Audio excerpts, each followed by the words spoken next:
Bonsoir et bienvenue dans OPS, en paquet de cinéma, l'émission qui parle de tous les cinémas. Bienvenue pour cette rentrée 2022-2023. On va parler cinéma, on va parler bande-annonce, on va parler interview, on va parler de films autour de nos invités. Notre invité ce soir, c'est Gaëtan Borne, chef opérateur. Bonsoir Gaëtan, pardon. Bonsoir Daniel, merci pour l'invitation sur le plateau d'OPS. Merci de nous honorer de ta visite. Et nous allons, donc pour parler cinéma, nous avons aussi nos chroniqueurs. Oui, Régis Marton. Bonsoir Régis. Bonsoir. Voilà.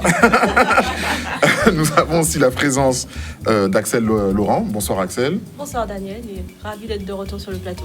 Voilà. Et nous avons aussi le retour de Carole Vingalalon qui nous a manqué. Bonsoir Carole. Manqué aussi Daniel. Content Voilà. d'être de retour et de te revoir surtout. Okay. Nous sommes très, très heureux en tout cas d'enregistrer ton retour. Et donc voilà, donc nous allons enchaîner avec un film qui a battu tous les records à sa sortie en 2009. On enchaîne tambour battant. C'était le film Avatar que Disney a décidé de ressortir. C'est un superbe coup marketing parce que le numéro 2 d'Avatar va sortir... 14 décembre, voilà. Juste avant Noël. Oui, Carole. Donc Avatar, qui parle de Jake Sully, un ancien marine paralysé qui est missionné pour aller sur la planète Pandora, actuellement donc colonisée par les hommes qui n'ont absolument rien retenu de l'histoire. Et on voit tout de suite la bande-annonce.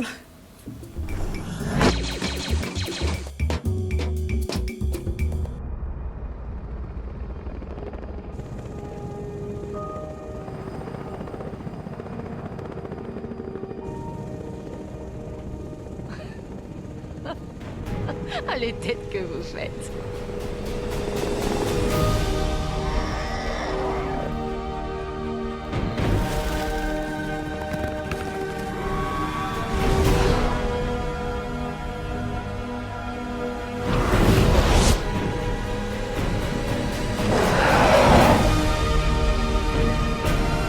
Tu as le courage, peur de rien.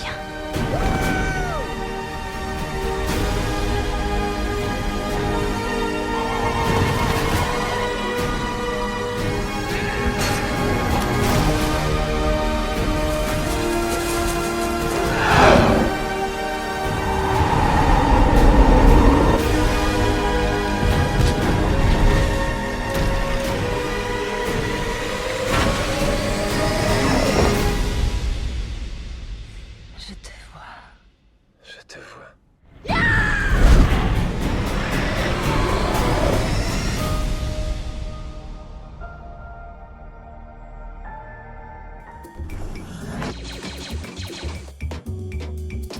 Voilà, de bien belles images en 3D qui nous replongent à l'époque, 13 ans en arrière, quand ce film est sorti en 2009.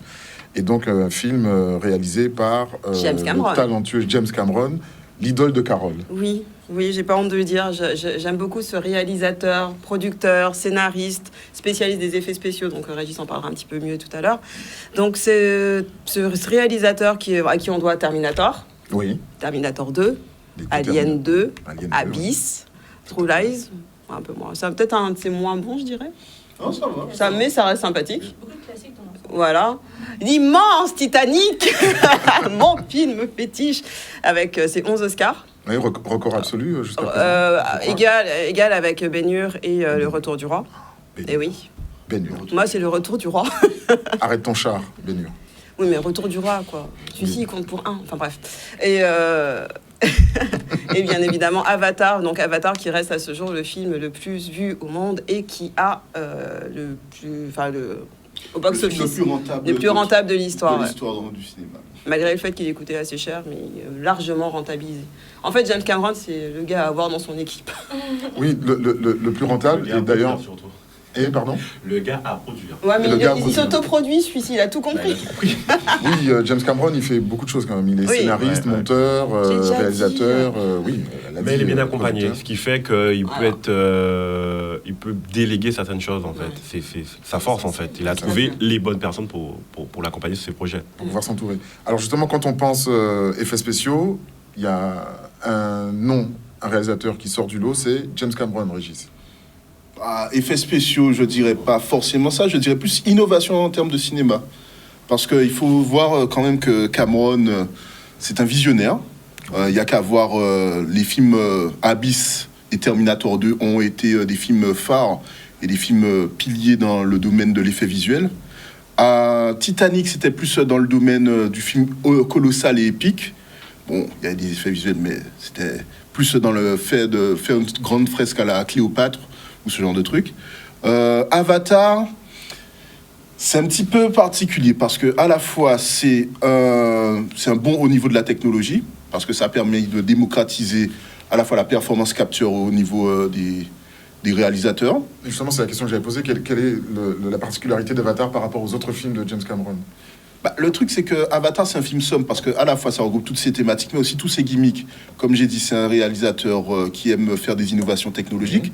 Donc Avatar a permis à la fois de démocratiser la performance capture, qui était juste là un gimmick que Romer Zemeckis utilisait dans ses derniers films, Oui.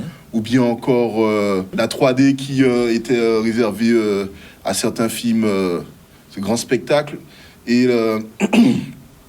Et aussi, ça a permis aux salles de cinéma de passer directement au numérique, parce qu'avant, c'était toujours des pellicules 35 mm, et là, ça a passé au DCP. Oui, c'est-à-dire qu'il a poussé en fait les salles de cinéma à s'équiper pour pouvoir Visionner son film, visionner parce qu'il n'y avait pas d'autre moyen.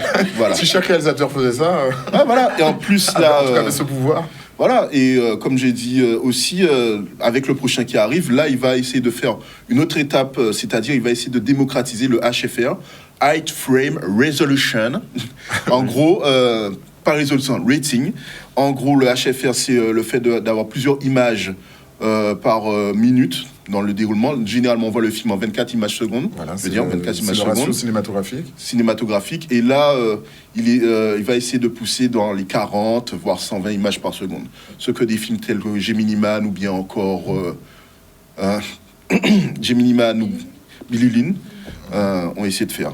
Oui, c'est-à-dire avoir plus d'images en débit, en cadence, permet de mieux travailler l'image, en tout cas en termes d'effets spéciaux. Mais le problème, c'est que certes, on avait un effet soap opéra, vu que c'est un rythme d'image réservé généralement pour la télévision, voire plus.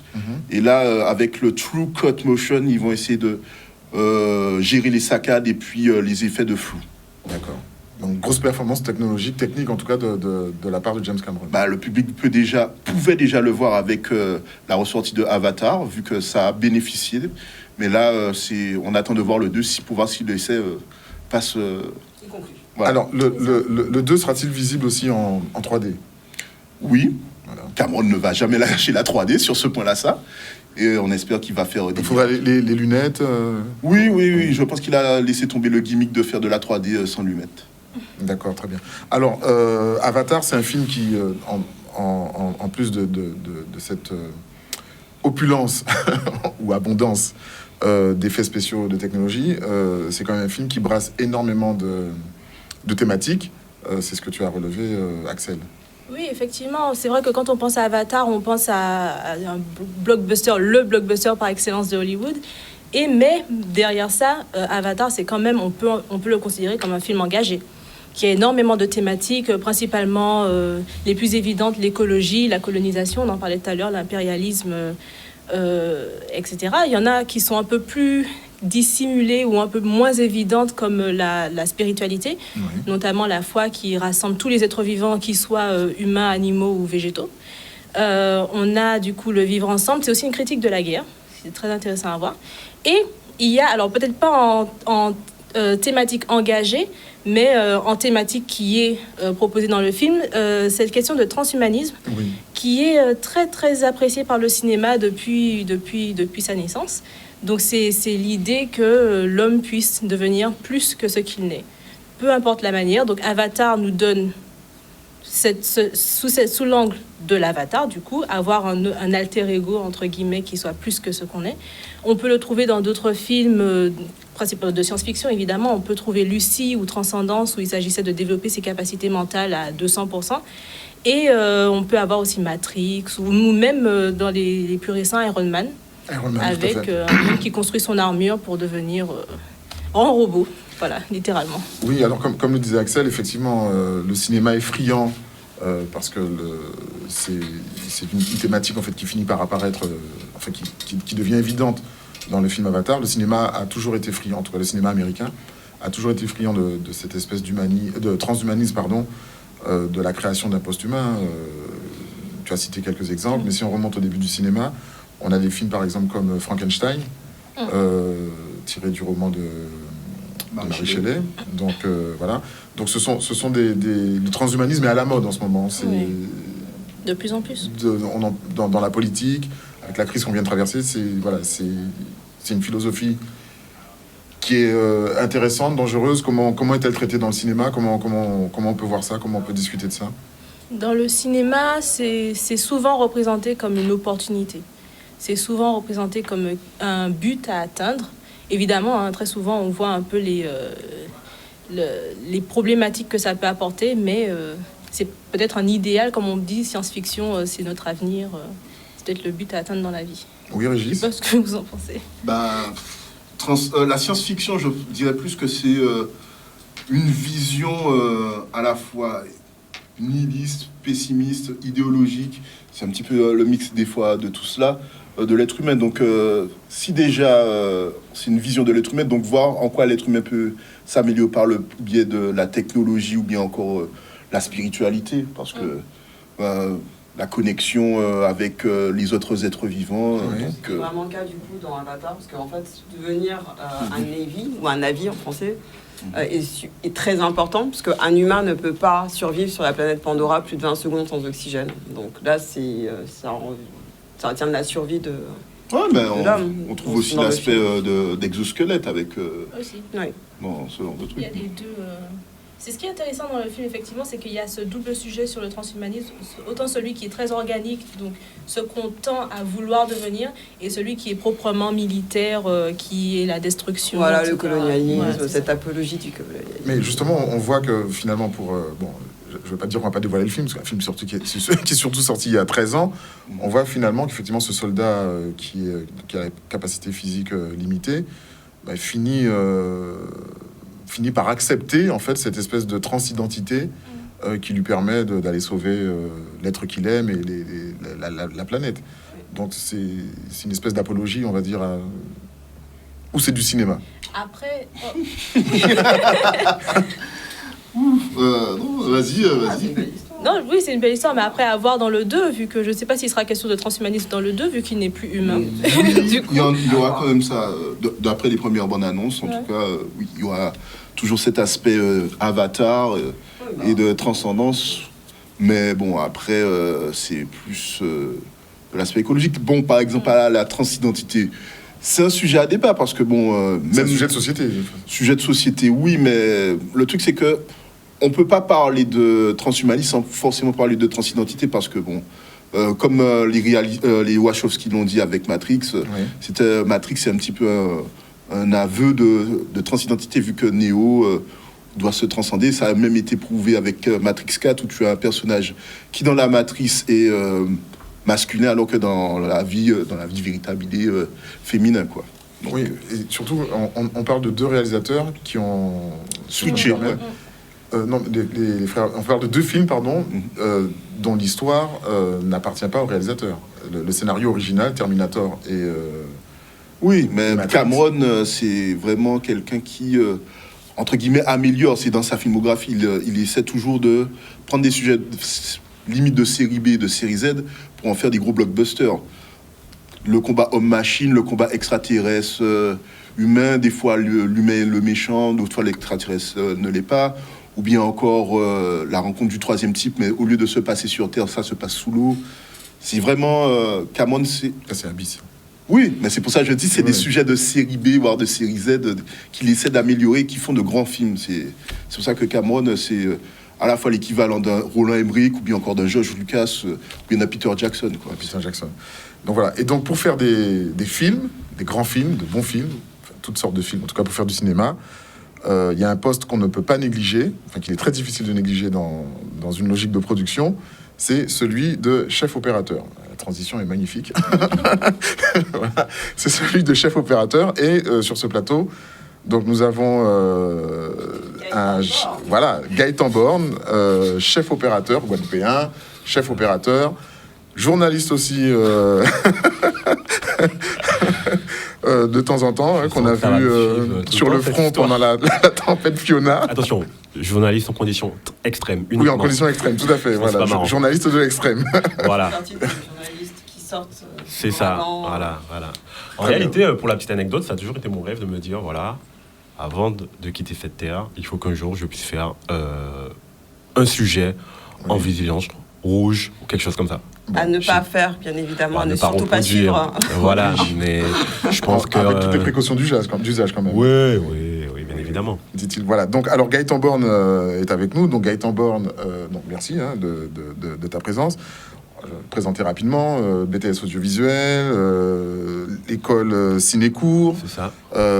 L'école Écart à Paris, voilà, toujours dans la plus cinéma, une orientation beaucoup plus cinéma. Tu as commencé comme assistant opérateur sur plusieurs clips. Oui. J'ai surtout commencé comme, je tiens à le dire, parce que c'est là où tout a commencé. J'ai commencé comme, on la connaît tous. J'ai commencé comme stagiaire électro de Karine Gama. Donc c'est là où tout a commencé pour moi. D'ailleurs, on a un magnéto qui nous montre tes quelques réalisations et participations de projets auxquels tu as participé. Voilà, donc c'est mon showreel de ce que je fais, ce que j'ai fait il y a entre un an et demi. Alors malheureusement, il n'est pas totalement à jour parce que j'ai quand même pas mal de projets en post-prod en ce moment et que j'ai des droits de diffusion que je ne peux pas montrer pour le moment. C'est tout à fait normal, c'est compréhensible. Je vous prie de m'excuser. Donc voilà, moi j'ai commencé comme électro. Oui. Alors la petite histoire, c'est que je ne voulais pas... Je pense que tu le sais. Comme beaucoup de jeunes intéressés par l'audiovisuel et le cinéma, je voulais être réalisateur. Voilà.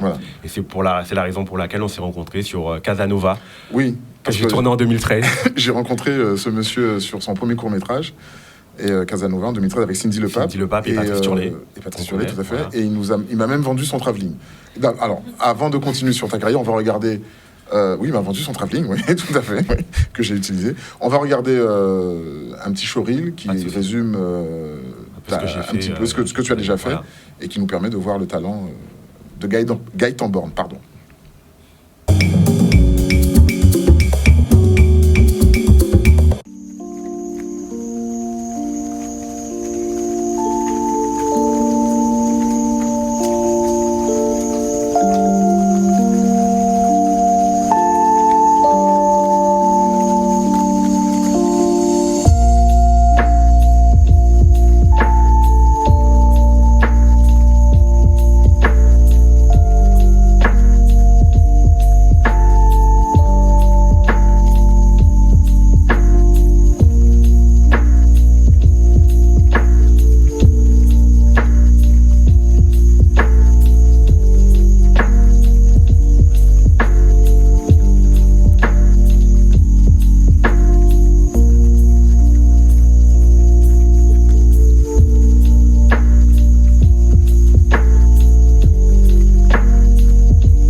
Voilà, c'était un aperçu de la carrière brillante, hein, en tout cas c'est la trajectoire qu'on lui souhaite tous, de Gaëtan Born, notre invité, chef opérateur.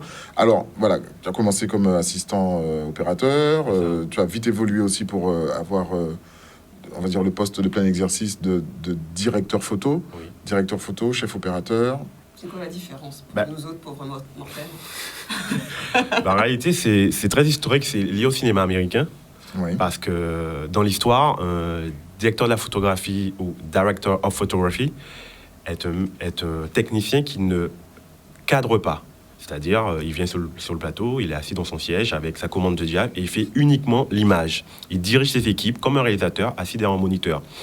Et ce qu'on appelle chef opérateur cinématographer, c'est un directeur de la photographie qui fait le cadre et la lumière. Donc on va le voir porter la caméra, cadrer, filmer, être dans l'action. Et en France, malheureusement, on fait les deux. Voilà. Oui, les postes sont un peu liés. Les postes sont un peu liés pour des conditions, pour des histoires souvent de budget. Mais par exemple, je prends l'exemple d'Athéna, qui est en ce moment sur Netflix, de Mathias Boucard. Et lui, il est directeur de la photographie. Donc il dirige la direction artistique du projet. Voilà, donc en fait, le directeur de la photographie, il y a plus une notion artistique, c'est-à-dire celui qui crée une ambiance avec la lumière, tandis que le chef opérateur, il y a plus une notion technique. Pour moi, les deux l'ont, mais on le... Merci. Oui, mais Non, si tu veux le dissocier, oui, on peut parler ainsi, si tu veux vraiment le dissocier. Mais pour moi, les deux ont un aspect technique et artistique. Sauf qu'à la différence, il y en a un qui va, à la fin de la journée, sera plus fatigué que l'autre. Il y en a un qui est assis et l'autre qui porte la caméra. Et voilà, au niveau du salaire, il y a une différence de salaire entre un chef opérateur et un directeur de la photographie. Bien évidemment, un directeur de la photographie est mieux payé qu'un chef opérateur. D'accord. Donc, et je crois même que pour cette fonction, tu as... Enfin, c'est pas que je crois, c'est dans ta biographie, tu as obtenu un prix. C'est ça. Pour le film, le court-métrage L'Oiseau de nuit d'Aurélie Lamarchère. Le prix Florent, c'est ça? Oui, voilà. Donc, j'ai eu le prix de la photographie pour L'Oiseau de nuit d'Aurélie Lamarchère, Oui. qui est plutôt une auto- et coproduction. Donc, il y a D'accord. elle produit et elle est un producteur. Le prix Florent, c'est un prix qui est décerné chaque année Par le cours Florent. Par les cours Florent, justement, de Florent, Paris. Voilà. Et alors, à savoir que ce sont des projets qu'on fait avec 0 €. D'accord. Voilà. Et juste, il y a eu un autre prix, oui. petit aparté, il y a un deuxième prix. Oui, voilà. Le plus important pour moi, Oui, c'est le prix de la photographie au Chelsea Film Festivals. À New York. Pour le film Goyave de Christophe Agelan et Neneb, qui sont des réalisateurs martiniquais. Donc nous avons un très grand chef opérateur parmi nous. On peut l'applaudir si vous voulez. Bravo, en tout cas. On revient dans un instant. C'est la pub et on va continuer avec nos chroniqueurs et Gaëtan Born dans En Paquet de Cinéma.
Oui, alors nous voilà de retour donc, dans On Paquet de cinéma, l'émission qui parle de tout des cinémas, avec nos chroniqueurs, qui sont toujours là, ils n'ont pas bougé entre-temps, et c'est interdit de sortir, oui. Et notre invité, donc Gaëtan Borne, directeur de la photographie s'il est aux États-Unis et chef opérateur s'il est en France. J'ai envie de dire créateur d'images. J'aime beaucoup dire créateur d'images parce que comme ça on regroupe le tout, parce qu'en sachant que je fais également de la photographie de voyage, que voilà, c'est un off, voilà, je lance ça comme donc ça. Donc tu as un site internet où on peut voir... Non, c'est que du privé. Ah bon, c'est que du privé. Enfin, c'est que du privé. Non, c'est pas que du privé. Je vais publier sur mon Instagram de chef opérateur. Mais voilà, c'est quelque chose que je fais à côté parce que j'estime qu'en tant que chef opérateur, on est un créateur d'images, donc on doit tout le temps styliser son regard et son œil. Et qu'est-ce qui est de mieux pour styliser un regard et un œil? De travailler. C'est-à-dire un appareil photo, un iPhone, je prends des photos de ce que je vois, de la vie, etc. pour pouvoir continuer à esquisser mon œil. Donc toujours en situation de créativité. En fait. C'est ça, il faut pour pouvoir... Stimuler, comme tu dis. C'est l'une de mes profs qui s'appelle Myriam Touzi, qui était la chef de Darius Konji, je crois, voilà, quand même, qui est quand même un très grand chef opérateur. Elle me disait, Gaëtan, on a tous un téléphone, tu le mets dans ta poche, dans le métro parisien, à la Tour Eiffel, partout où tu vas, tu fais des images. Voilà. Donc c'est cet œil stimulé et exercé qui fait qu'on te retrouve sur une série comme La Casa del Macrel, oui. Où tu... saison 2, partie 1 et 2. Saison 2, partie 1 et 2. C'est ça. Voilà. Parce que la saison 2 est sur 2 parties, comme Lupin, par exemple. Oui. Et j'ai fait l'image de la direction photo de la partie 1 et de la partie 2. D'accord. Et tu es aussi à la photo, c'est l'expression, oui. Donc d'une série dont tout le monde parle en Guadeloupe, la série Wish, qui est produite et réalisée par Julien Dan. C'est ça, tout à fait. J'aurais bien aimé vous montrer quelques images, mais je suis actuellement en cours de production. Oui, c'est voilà. production, c'est difficile. Voilà. Alors justement, par rapport au film Avatar dont on parlait tout à l'heure, et l'expérience aussi que tu as donc de ce poste, une vraie expérience en tant que chef opérateur et directeur de la photographie, quel est l'apport, quelle est la place que peut avoir un chef opérateur dans des films comme Avatar, où il y a énormément de technologie, on tourne sur fond vert, et voilà, donc ce n'est plus un tournage classique comme on le faisait auparavant. Quelle est la plus-value d'un chef opérateur ou d'un directeur de la photographie sur ce type de film? Sur ce type de film, en réalité, le chef opérateur ne sera même pas chef opérateur, il sera directeur de la photographie, il va vraiment poser l'image, selon moi. Alors, je n'ai pas cette expérience pour pouvoir le développer au maximum, mais de ce que je connais de mes apports techniques et esthétiques, je pourrais te dire qu'en réalité, il est plus un directeur artistique sur ce type de projet, parce que tu filmes de l'irréel. Tu es tout le temps en studio, tout le temps en fond vert, fond bleu, donc tu ne filmes pas la réalité. Donc tu n'as pas la même manière de travailler. Excusez-moi, c'est pareil pour les acteurs. Voilà, mais c'est surtout plus compliqué pour les acteurs parce que chef opérateur avec la nouvelle technologie, tu peux avoir un retour en direct, surtout sur une production américaine où tu vois réellement ce que tu filmes. Oui, sur un moniteur, tu vois un retour en direct de ce que tu filmes, mais les acteurs en général, ils voient pas les décors, donc c'est vraiment très compliqué. Et j'ai vu le making-of, je reparlais de ce film de ce film qui est sur Netflix, d'Athéna, et le réalisateur disait, Romain Gravas, qu'il refuse de travailler sur du fond bleu ou du fond vert parce que en fait, c'est difficile pour un comédien de s'imprégner du décor en fait. Parce que tu es sur un fond vert. Oui, c'est pas encore une culture en France. Oui, après voilà, c'est pas une culture en France, mais aux États-Unis, ils sont habitués à 200% à le faire. Oui, parce qu'aux États-Unis, c'est pas forcément les films à gros budget ou les blockbusters qui utilisent du fond vert. C'est ça. Oui, Régis. J'ai une question, mais avec la nouvelle technologie du dôme qui à la fois qui s'est démocratisée avec The Mandalorian et qui est arrivé en France, quelle est la place d'un chef opérateur dans ce genre de... C'est ça la différence entre Avatar et les nouvelles productions qui sont faites sur ce qu'on appelle plateau virtuel. Donc le process d'un plateau virtuel, c'est un studio avec une série de dalles lumineuses. On peut voir dans les festivals, notamment, je ne sais pas si je peux les citer, mais Oldie In, Bacana, les panneaux d'affichage type télé, mais avec des lentilles de haute qualité. Et c'est-à-dire que je peux être à Paris et avoir un décor de Los Angeles. Donc je mets tous les décors que je veux sur ce fond. Le système fonctionne avec une petite capsule qu'on imbrique sur la caméra et qui permet de... Je n'ai pas tous les termes techniques, parce que je n'ai pas eu le temps d'essayer. Mais on attend. Oui. Pour la Guadeloupe, on attend. En fait, que pour la Guadeloupe, demain, on pourra tourner un film en Guadeloupe qui, en fait, se passera à New York, par exemple. On pourrait faire ça. Je suis désolé de faire un peu le rabat-joie. Non. Faisons déjà Un film en Guadeloupe qui se passe en Guadeloupe. une industrie. Il y en a. Une industrie antillaise. Oui. Et après, on pourra aller taper dans des productions américaines. Je parle bien d'industrie, je ne parle pas de cinéma. Alors, c'est intéressant, justement. C'est ça la nuance. C'est intéressant, justement, cette ouverture, parce que tu parles d'industrie antillaise, donc antillaise française, Guadeloupe, Martinique. Dans un premier temps. Et dans un monde idyllique. Oui. Caraïbes. C'est-à-dire francophone, hispanophone et anglophone. D'où l'importance de pouvoir se réunir, parce que je crois que tu appartiens à l'union des... C'est ça. Voilà. J'appartiens à l'union des chefs opérateurs. C'est quoi le rôle de cette... En fait, l'union des chefs opérateurs... C'est un syndicat, c'est une association. Non, ce n'est pas un syndicat, c'est une association qui est un peu fédérée comme l'AFC, l'Association française des chefs opérateurs, mais qui n'est pas labellisante, en tout cas pas pour le moment. Donc, qui n'est pas labellisante, donc pour le moment, je ne peux pas signer Gaëtan Borne UCO. Oui. Comme on peut le voir au générique de certains films américains. Voilà, mais c'est en cours. C'est en cours. Effectivement, c'est une sorte de label. C'est ça, mais c'est une association qui se veut paritaire. 50% de femmes, 50% d'hommes, idéalement. Et moi, je viens derrière pour rajouter les Noirs. Voilà. Moi, j'ai dit, si je rentre dans votre association, je veux qu'il y ait des Noirs. Ouais, on est deux pour le moment. Le fameux quota. Voilà, j'y travaille.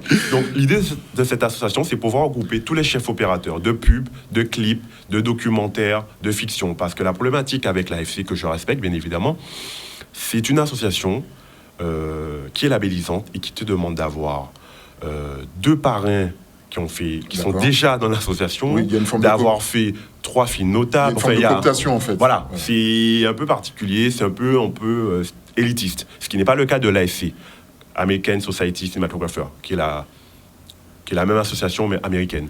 Et tu peux retrouver cette association un peu partout dans chaque pays qui produit des cinémas.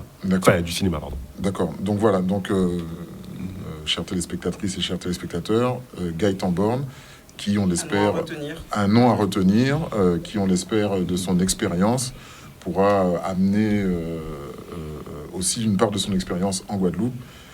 Et pourquoi pas créer une union des chefs opérateurs de Guadeloupe, parce que la Guadeloupe est très prolifique. Chaque clip, c'est pratiquement un caméraman ou un réalisateur. Donc on espère vraiment que Gaëtan veut nous apporter cette expérience. En tout cas, c'est tout le mal qu'on souhaite pour la Guadeloupe et pour Gaëtan. C'est une expression. Voilà, c'est l'expression.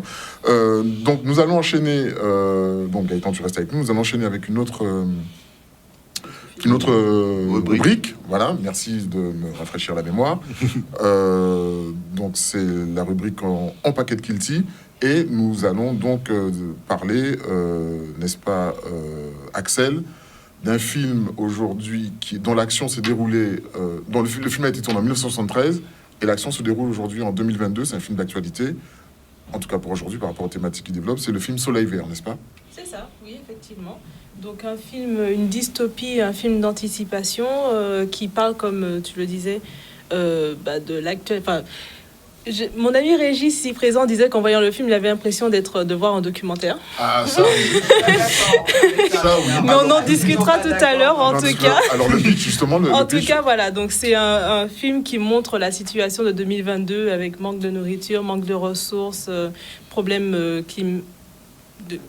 climatiques, pardon.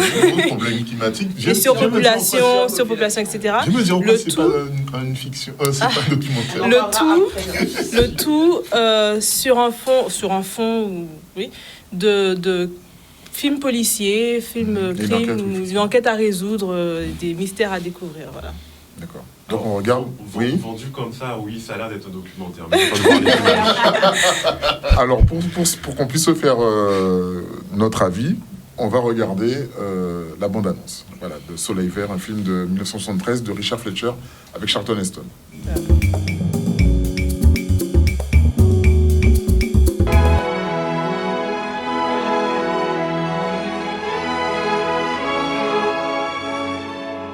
Did you see it?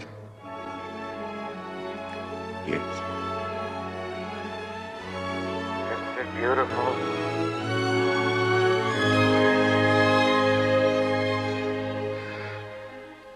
I told you. How could I know? How could I ever imagine?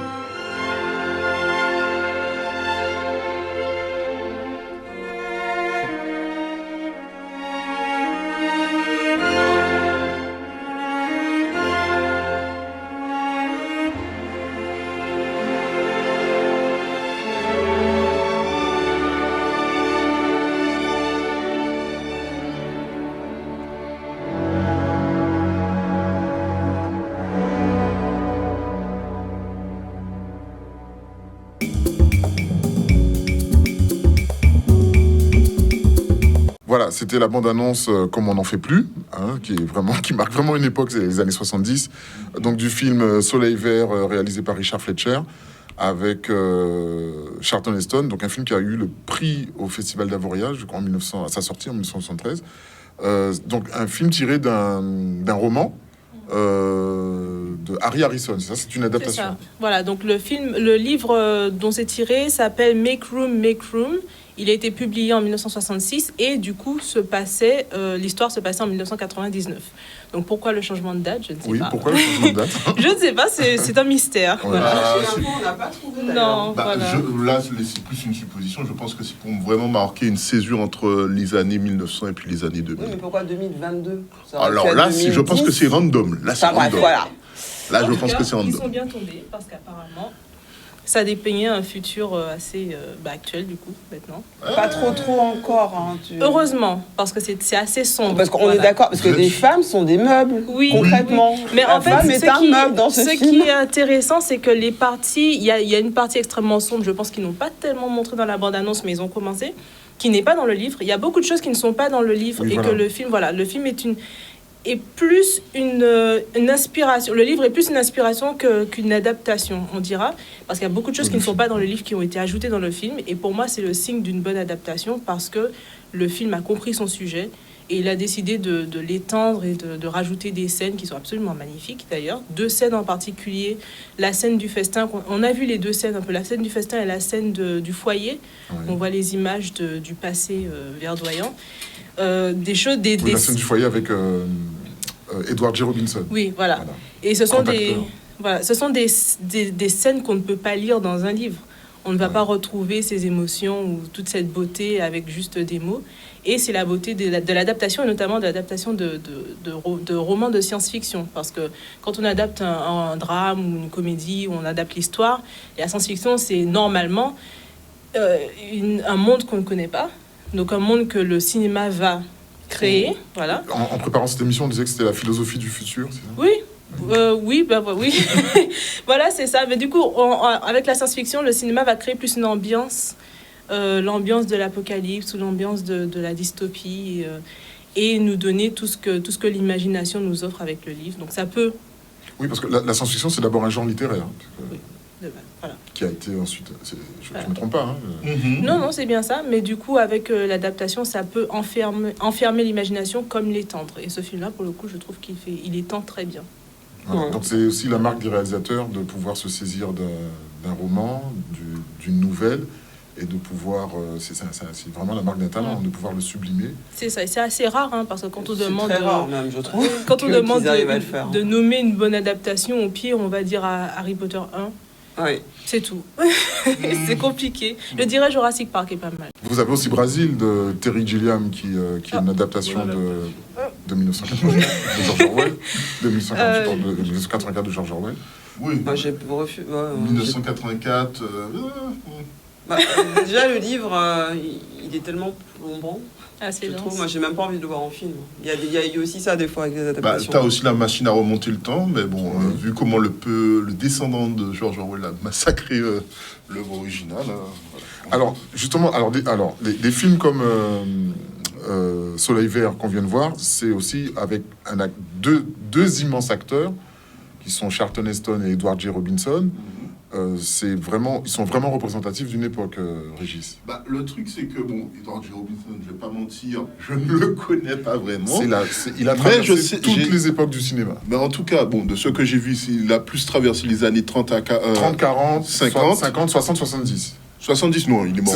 C'est son dernier film. Oui, en fait. mais Voilà. 70, début 70, Oui. mais il était plus connu pour faire des films de gangsters. Absolument. C'était la première star, l'une des premières stars. Ouais. Mais le truc, je suis plus familier avec Charlton Heston, qui pour moi a une filmographie assez intéressante, vu que sa grande époque, en tout cas, c'est les années 50-60. Oui. Et il est surtout connu pour avoir fait à la fois du film épique et historique, ou bien retranscription, genre Julius César, où il interprétait Marc-Antoine, ou bien Les 10 Commandements, où il interprète Moïse. Et Ben-Hur. Ben-Hur. Oui, des films qu'on voyait à la télé, notamment dans les périodes de Noël ou de Pâques. À Pâques, moi, j'ai dit Voilà. commandement à Pâques. C'était systématique. Ou bien encore... C'est pas ça, son temps n'emporte le vent à Pâques. Ah ouais. Mais il a aussi un second genre de prédilection, parce que il était aussi connu pour les films catastrophes ou bien les films de science-fiction. Donc on a eu les 2 premiers volets de La planète des singes. La planète des singes, tout à fait. Ouais, aussi ou- une dystopie. Un film d'anticipation. Et aussi une Ouais, adaptation. quelque part. Il a été connu pour les films de science-fiction, les films catastrophes. On peut citer par exemple Le Survivant, Alerte à la bombe, le 747 en péril. Oui, qui est un genre aussi. À un moment, on a été inondé de films de Moi, films j'adore catastrophes. les films catastrophes. Moi, c'est mon d'avions. péché mignon. Voilà. C'est très rare. Voilà. Mais j'adore. Qui a ça. donné une parodie d'ailleurs. Y a-t-il Oui, un pilote y a-t-il un pilote dans l'avion? Voilà. Voilà. Donc voilà, mais voilà, c'est les 2 genres dans lesquels il est connu, c'est-à-dire science-fiction catastrophe et puis le péplum ou bien les films historiques. Oui, c'est pratiquement l'âge d'or l'âge d'or du cinéma, en tout cas les années Charlton Heston 50-60, avec les grandes épopées, 3000 figurants. On tourne pour le chef opérateur que tu es, on tournait en cinémascope, en pellicule, cinémascope, technicolor, qui sont des techniques d'époque, voilà, que le numérique essaye de retrouver d'ailleurs. Oui, mais pour moi, on ne pourra jamais retrouver l'image d'une pellicule, en fait. La pellicule est organique. Donc, c'est comme la photographie numérique. Oui. On n'arrive pas à attraper la photographie argentique. Alors, beaucoup me diront oui, mais en post-prod et tout. Mais ce que je peux faire en direct avec une caméra pelliculaire ou un appareil photo argentique, je ne l'aurais pas en direct avec un appareil photo numérique ou une caméra numérique, quoi. Ce qui a peut-être, avec le numérique, peut-être tendance à générer, je dirais, un peu moins de rigueur sur les tournages. Oui, oui, voilà. J'ai pris des Parce que précautions, hein, non, mais faut le dire. t'as raison. À l'époque de la pellicule, j'ai peu tourné en pellicule, mais je connais un peu comment ça fonctionne. Le métrage, c'est-à-dire la bobine Oui. sur laquelle on impressionnait le film, était mesuré, chronométré et facturé. Oui. Donc, c'est-à-dire qu'en fin de journée, la script donnait un rapport au dire de prod en disant voilà, on a tourné tant de minutes. On a utilisé tant de mètres de pellicule. Voilà, et le dire de prod faisait une petite réunion avec le réalisateur et le chef opérateur pour dire bon, les gars, alors vous avez tourné tant, il reste tant pour la fin du film. Voilà. Maintenant, on est en disque dur, on fait ce qu'on appelle des répétournes. On tourne les répétitions, on tourne même quand c'est pas une répétition, parce qu'on estime que c'est des disques durs, donc tout va bien. Sauf que la différence entre la pellicule et le disque dur, c'est que la pellicule, elle est éternelle. Bien conservée, C'est tellement elle est bien éternelle. dit. La pellicule Le est disque éternelle. dur n'est pas éternel, malheureusement. Les deux n'est pas contre le son. Oui, les données, mais les données consomment beaucoup. Donc, en termes d'écologie, On n'est pas. Ah bah, justement. Bah, pour vu revenir, on est dans Soleil Vert, hein. Soleil vert, Je pour sais pas revenir si- je sais pas si on peut dessus. parler d'écologie, parce que la pellicule... Bah, dans quand Soleil même, vert, c'est on parle beaucoup de ça. oui, c'est Alors, très, voilà, c'est très c'est, chimique, sauf qu'une pellicule, tu vas la garder dans le temps. Dans un contenant aussi. Oui. Dans un Oui, contenant. voilà, dans Sauf un que le contexte, disque dur, dans un tu peux en lieu acheter 4-5 sécurisé. Oui. selon l'année. Enfin, je sais pas. Ouais, complètement. Alors justement, comme on parle d'écologie, ce rapport avec la pellicule et vous allez voir la pirouette, ce rapport à la pellicule et le disque dur, donc dans Soleil Vert, on parle beaucoup d'écologie, Oui. et donc comme je disais, c'est un film qui est En fait, tourné on n'en parle 1973. pas, mais on en est témoin, en fait. Voilà. Parce qu'à aucun moment ils en parlent, mais on est quand même dans une époque, donc 2022, donc Oui. surpopulation, parce que New York a 40 millions d'habitants. Ce qu'on vit actuellement. On n'a pas encore 40 millions Il y a pas d'habitants 40 millions d'habitants à New York. Pas à New York, Voilà. mais dans le monde. Voilà, par contre, oui, mais il assure, mais voilà, et c'est avoir un logement 2 pièces, c'est waouh dans ce film. Alors, par contre, ça, c'est actuel. Avoir un logement 2 pièces à New York, il faut se battre. Oui, Avoir des vieux mais qui travaillent aussi. Oui, voilà. C'est Enfin bref, actuel. je veux dire, Oui. prendre une douche est le luxe C'est un absolu. luxe. C'est En le Guadeloupe, luxe d'arriver en absolu. France. Le C'est- savon est un. C'est est déjà un- le cas en Guadeloupe. Prendre Voilà. une douche, c'est un luxe. Oui. Ah oui, C'est ah vrai. oui. Malheureusement, oui. Effectivement, on s'en rapproche. Mais là, c'est propre à nous, par contre. Hein, parce que, à côté, Je suis pas sûr, tout à en fait- France, c'est en train d'arriver aussi. Oui, c'est vrai. Donc justement, ce rapport à l'écologie. Voilà, donc vraiment le manque de denrées alimentaires. Moi, je suis à chaque fois dans cette scène, quand il est en train de décrire une pomme et il demande à son ami qui est beaucoup plus âgé, est-ce que Edward c'est bien ça? Robinson. Je pense que c'est une pomme. Voilà. Enfin, le fruit le moins sexy de la terre, quoi. Une pomme. Et ils sont contents. C'est-à-dire que le fruit a disparu. Et Voilà, tout a disparu On et n'arrive même plus à se le représenter. en fait. Exactement. Ce qui est marquant, quand même, c'est que c'était même pas une pomme finalement. Oui, on ne sait pas finalement ce qu'ils Je mangeaient. crois que c'était une tomate. Hein. Moi, j'avais l'impression que c'était une tomate qui n'a pas l'air très fraîche d'ailleurs. Ils ont mangé à un moment donné, ils étaient contents de manger, juste de voler une cuillère de confiture. Ils étaient même pas sûrs du goût. Il a dû demander à son ami. Enfin, Et il y a cette scène aussi avec le steak, Oui, où en fait il découvre les saveurs d'un steak ouais. qu'il n'a pas mangé depuis au moins 40 ans. Tout à fait. Voilà, c'est... Donc niveau écologie, en fait, ils décrivent dans ce film tout ce que les scientifiques sont en train de nous prévenir. Oui, qui peuvent arriver. Vous Donc, avez prévenu. la chaleur extrême, Ouais. Le dérèglement climatique. Le dérèglement climatique. Comme tu disais, le La manque de denrées raréfaction de alimentaires. l'eau. voilà, de la ressources en raréfaction de général. l'eau, voilà, de tout ce qui est ressources au point où manger est un Donc, vrai. mis à part la situation des femmes, qui, je vous l'accorde, n'est pas comme. Heureusement, on va tout faire pour qu'elle ne le soit pas. Quoique, on sait Oui, pas. parce qu'il y a la place de l'humain dans tout ça. C'est-à-dire que, effectivement, on parle des denrées alimentaires qui disparaissent, Les ressources. le dérèglement, donc les ressources, le dérèglement climatique, et on se pose la question de la place de l'humain. Bah, et ça montre aussi le clivage entre les riches et les pauvres qui est d'autant plus Marqué, énorme dans ouais. ce film parce que quand d'autres personnes boire de l'eau c'est un luxe, Ouais. eux ils prennent le luxe de se faire des bains. Oui, Ouais. ce qui est C'est très dingue quand cool, même, c'est à qu'il ce y a quand moment-là. même des restrictions au niveau des personnes plus aisées Ouais. parce que le steak c'était rare pour Oui, eux, tout à fait. quand même. Ça restait quelque chose de très rare. Et t'as vu la pièce de steak? Elle était pas belle. Hein. C'est vrai. Je mange pas de viande, mais je n'ai même pas eu envie en voyant ça. Quoi. Mais ce que je trouve intéressant aussi, c'est que effectivement, c'est très citadin. Enfin, on ne sait pas ce qui se passe à la campagne. Exactement. Il est interdit C'est d'aller à la Pas campagne. du tout montré. Ouais. Oui, Voilà. vu que les terres ont été rachetées, comme aux États-Unis, à l'heure actuelle. Et la particularité de ce film, je crois qu'on en avait parlé, c'est un film donc, tourné en 1973 Oui. qui parle de 2022, Oui. mais il te montre des technologies comme pourrait l'être en 1973. Alors que souvent dans les films qui parlent du futur, on va avoir, comme dans Retour vers le futur, les voitures volantes. On va inventer, C'est pas la même Voilà. le futur. Alors que là, non, ça reste très peu... ça reste très contemporain de l'époque, Oui. je trouve.